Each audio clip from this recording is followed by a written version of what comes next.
Been imagining about this e-bike, and I wanted to know what is the range of the fully charged battery.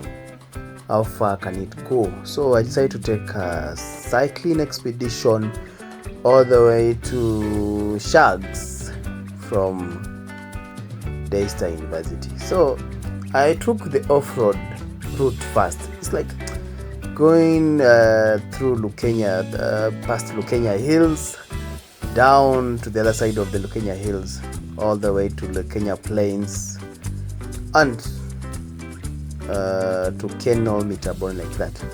So the route was very rough. Yeah, the route was very rough. You can see at that point the battery was lastly charged last night, and they told me it can last up to 80 kilometers. But again, you have to remember that the terrain matters a lot, and also the weight of a person and the mode that you choose. You choose low mode, intermediate mode, and high mode, so that matters a lot. So I don't know whether it was going to cover 80 kilometers. The distance which I calculated using the Google map was about 60 kilometers from here to Shags.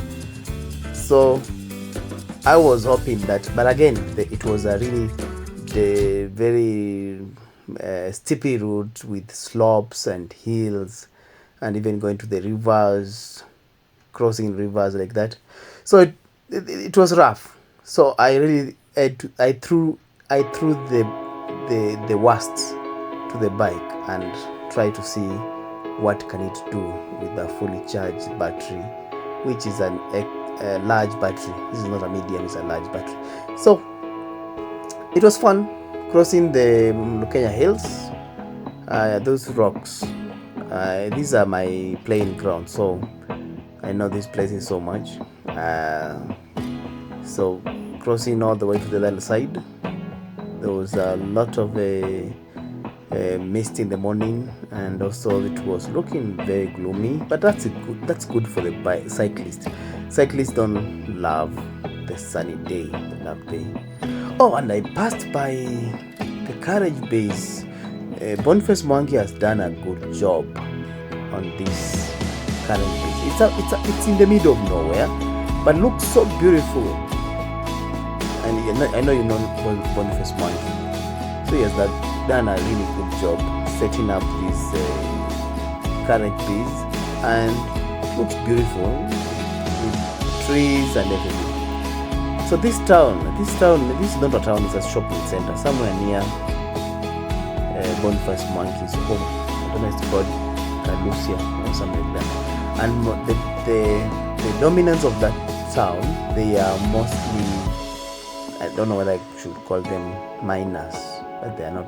They wanakata mawe, wanatengeneza rocky bricks. I don't know what that's a real definition.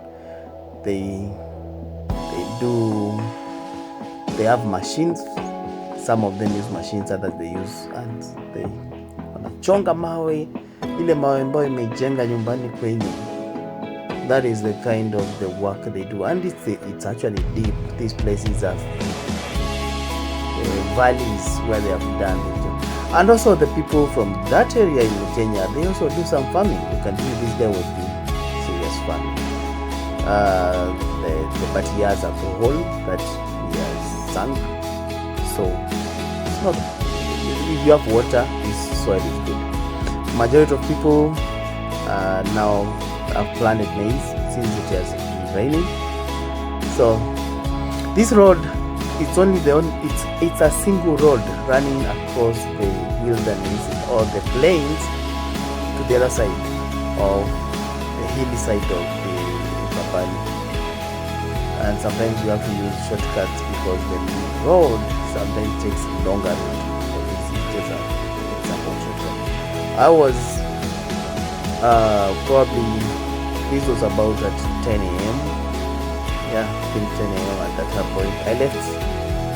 I left at about 9 But no, I am not continuously cycling. I'm going stopping, taking pictures, and like that. The battery was still about 4 bars, but that was still early, about 25 kilometers done. So I have come to believe that every bar represent 20 kilometers, because the battery should go up to 80 kilometers and it has 4 bars. Every bar should represent 20 kilometers. This is nearing one of the shopping centers. You can see there's a road going to Kenol, another one goes back to Joska. I don't know, this town is called Mudwani. Not really a town, it's a shopping center. And there I was, near Kenol, for the first time. After 32 kilometers, I stepped on tarmac. So all that, since I started the journey, I was off-road, 32 kilometers of off-road. That was really serious off-road. So now I was stepping on tarmac and I felt good. Now that's the Keno town. It's not the Keno of the one which is after Thika. This is the Keno of Machakos, heading to this. The road that we have just passed goes from Keno to Kangundo Road, but this one, this Keno town connects the road from here connects to Mitaboni, a town called Mitaboni, and also from Keno you can go to Kangundo. So it's not the Keno of Thika Road or the Thika to Nyeri Road. Mitaboni, it was a market day. If you, I know you know ABC Mitaboni. Is it ABC or AC? I think it's ABC. And it's a market day on Wednesday, so there was a lot of people selling cows and goats and sheep, and the town was bustling with many people. The last time I passed this road, it was not tarmacked, so the previous governor Mutua did a good job trying to tarmac this road, because it has really changed the place. And you can see in Ukambani, it's rich.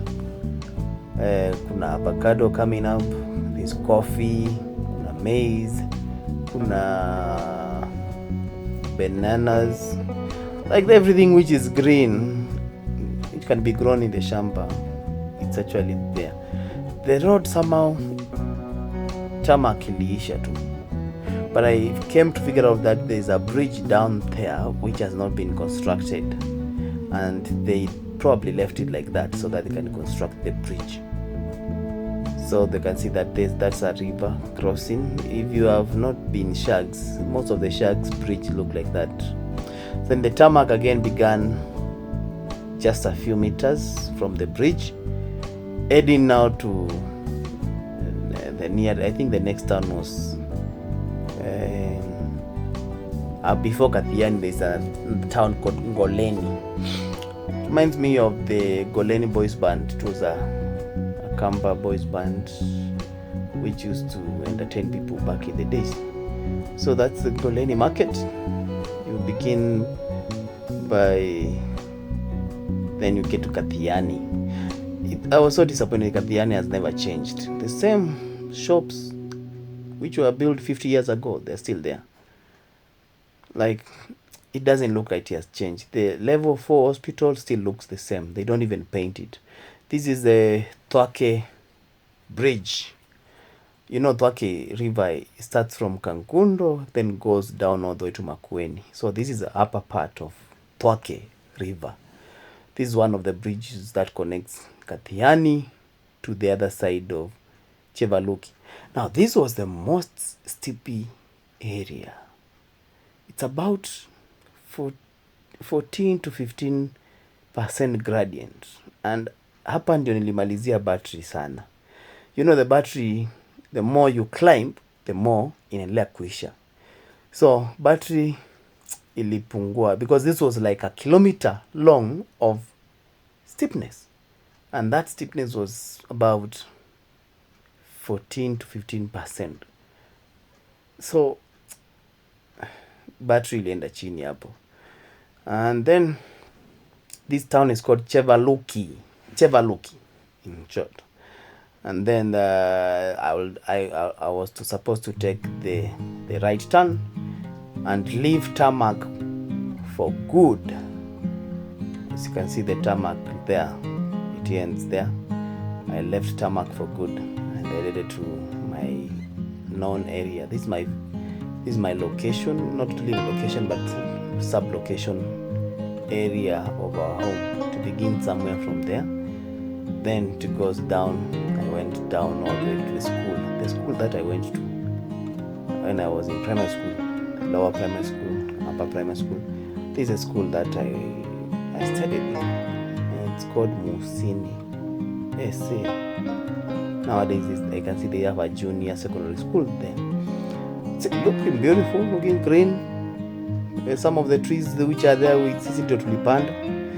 I met another boy who was also going same direction with me with a bicycle, and he was encouraged when I told him I'm from Nairobi. Then I got home and the kids were really wondering, did he just cycle all the way from Nairobi to home?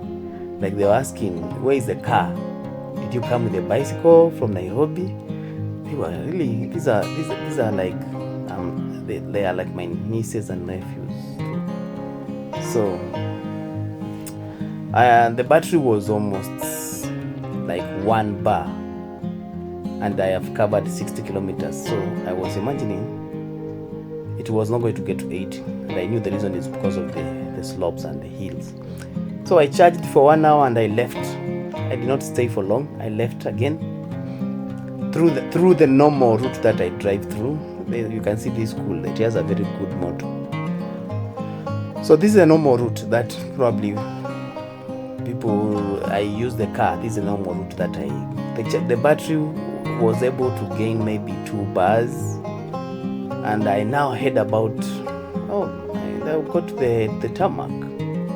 This is the road from Kitui to Machakos, then to Nairobi.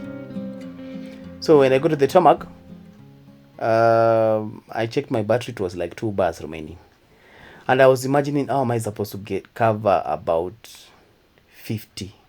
So I go to Machakos at the place which is the new Machakos place. What do they call it? This is KFC. The KFC there. When I was trying to get something to eat, I was charging my battery. And then after I left Machakos, the battery started blinking.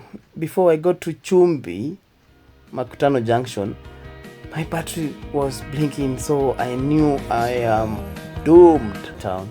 Heading to Chumbi, I had about 20 kilometers to cover. I knew those 2 bars, they will do the rest, because from Chumbi, it's going down. It's not going up. Yeah, and this was like now joining the main highway to Mombasa highway. The moon was coming up. Okay, down to heading home, almost there. This is just along Mombasa highway, Golden Africa.